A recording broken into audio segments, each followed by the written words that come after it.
पर चुनावी दंगल जारी है और इसी बीच हमारे साथ 30 वर्षीय भाजपा की कार्यकर्ता जुड़ी हुई हैं। उनसे जानना चाहेंगे किस मकसद से वो इस चुनाव में उतरी हैं और क्या उनका उद्देश्य है इस चुनाव में लड़कर। क्या नाम है? जैसा आपने स्वयं ही बता दिया कि मैंने 30 वर्षों तक लगातार भाजपा में कार्य किया है, लेकिन भारतीय जनता पार्टी में अब पुराने कार्यकर्ताओं की कोई जगह नहीं है, उनको कोई मान सम्मान नहीं है और ना ही कहीं भारतीय जनता पार्टी आज अपने जिन मूल्यों को लेकर के चली थी उन मूल्यों पर वो खड़ी उतरी है। इस कार्यकाल में हमको ये देखने को मिला कि भारतीय जनता पार्टी में और अन्य पार्टियों में कोई अंतर नहीं है।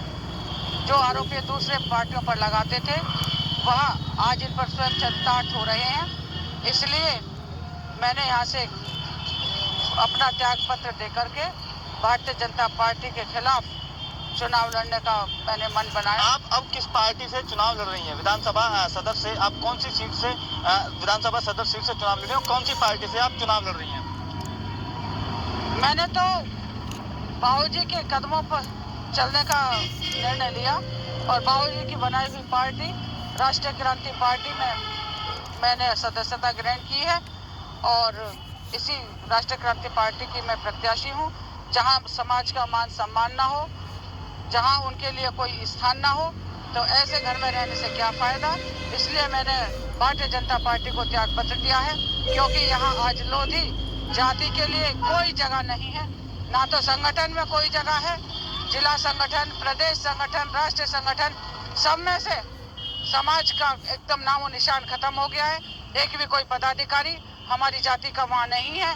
और तो और अभी योगी जी बुलंदशहर में आए थे, उनके कार्यक्रम के स्थल पर जो उन्होंने बैनर लगाया, उस बैनर से भी हमारे नेताओं का नाम गायब कर रखा है। आज ये श्रेय लेते हैं मंदिर निर्माण का।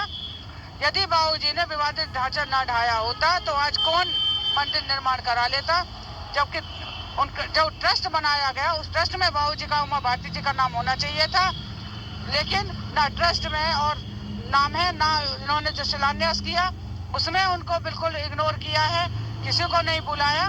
तो और 22 एमएलए होते हुए भी हमारा कोई कैबिनेट मिनिस्टर नहीं है। इससे ज्यादा अपमान और भारतीय जनता पार्टी हमारा क्या करेगी। तो मैंने तो अपने समाज और है मेरा आपसे, जो जनता है, जो जनता से आप वोट मांग रहे हैं, किस मकसद से? आपका मेन मकसद क्या है? जनता से आपका वोट मांगने का मेन मकसद क्या है आपका? मेन मकसद है, जनता आज त्रस्त है, युवा हमारा बेरोजगार है।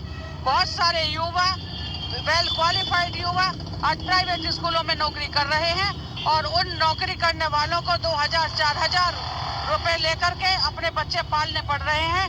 वो दूसरे के बच्चों को डीएम, एसएसपी ऊंचे ऊंचे पदों पर बढ़ाकर बैठा रहे हैं, लेकिन अपने बच्चों के लिए शिक्षा नहीं दिला पा रहे हैं।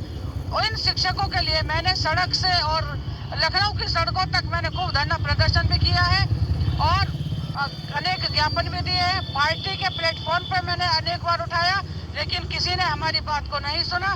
तो युवाओं की 30, किसानों का परेशानी, उनकी फसल का उनको मूल्य ना मिलना, छोटा व्यापारी परेशान है, उनकी परेशानी, क्योंकि मैं व्यापारी भी हूँ। मैं मंडी, गल्ला मंडी में मेरी आड़त की दुकान है, वहाँ मैं किसानों की भी दुर्दशा देखती हूँ और व्यापारियों की भी दुर्दशा देखती हूँ। ऊंचे मिल मालिकों पर तो इनका कब्जा चलता नहीं, इनका डंडा चलता नहीं। पूंजीपतियों को ये संरक्षण दे रहे हैं और छोटे व्यापारी के कान कसते हैं, उनसे कहते हैं आप एमएसपी पे खरीदिए। आपका जो चुनावी बिगुल है पूरे सदर सीट में, आप किससे फाइट मानती हैं? मेरी फाइट किसी से नहीं है, मैं बिल्कुल जीत रही हूँ और पूरे समाज, क्योंकि शिक्षक समाज का संगठन मुझे पूरा सपोर्ट कर रहा है, अपना समाज मेरे साथ बिल्कुल कंधे से कंधा मिला करके खड़ा हुआ है। और जो भाजपा का रूठा हुआ कार्यकर्ता, जो वंचित कार्यकर्ता है, जिनको कोई तवज्जो नहीं दी जा रही, वो सब मेरे साथ खड़ा हुआ है।